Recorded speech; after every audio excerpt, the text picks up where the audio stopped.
वह आदमी एक दूध के कार्टन पर नजर रखता था और तुरंत एक भागने की योजना के साथ आया।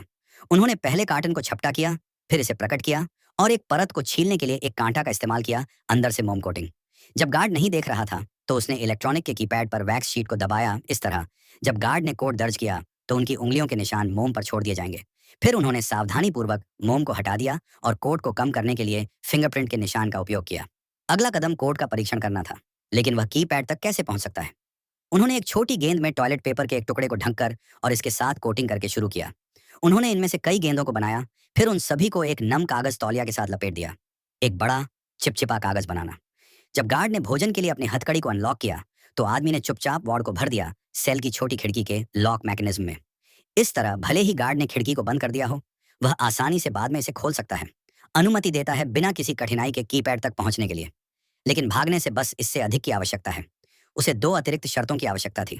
पहले, उसे अपनी निगरानी में एक अंतर खोजने के लिए गार्ड की दिनचर्या को समझना पड़ा, और दूसरा, उसकी मदद के लिए उसे किसी की जरूरत थी। भारी रूप से संरक्षित जेल पूरी तरह से असुरक्षित फायर स्टेशन के बगल में हुई, और फायर स्टेशन के लिए निकटतम सेल एकांत कारावास कक्ष था।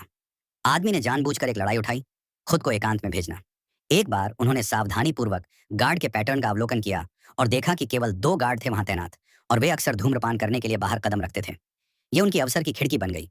ऊपर लोहे के जाल के माध्यम से वह स्पष्ट रूप से गार्ड खोलने की आवाज सुन सकता था, और छत पर दरवाजे बंद करना।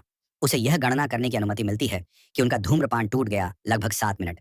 अंत में उन्होंने अपने हैकर दोस्त को समय के बारे में संकेत देने के लिए कमरे के सुरक्षा कैमरे का उपयोग किया, उसके भागने का।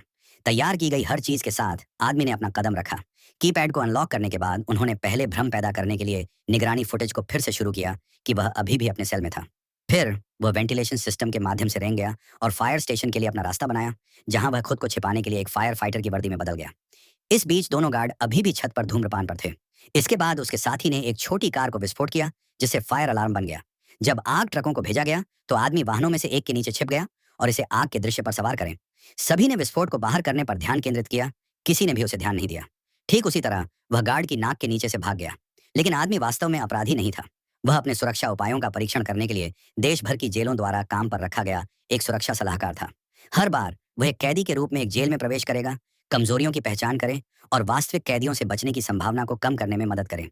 हालांकि जैसे ही वह अपनी कंपनी में लौटा, इससे पहले कि वह